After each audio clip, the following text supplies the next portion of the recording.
So the device in my hand is a AC remote. This is Daikin's air conditioner remote, and in this video we are showing how to change battery of this AC remote. For doing this, first you must lift the back cover. We must remove the back cover of this AC remote. You can remove the back cover like this. Then you can see that there is two batteries inside here, and you must simply remove the batteries one by one like this.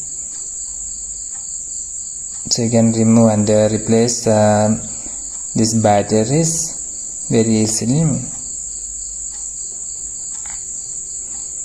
So we know that in the battery this is the positive side and this is the negative side. So we must put the negative side touching the spring like this. We must put the one battery like this. Then we take the second battery and put it in the opposite direction like this. Now we can close our back cover and turn on our remote. For more videos like this, subscribe and stay with Engineers Online. Thank you.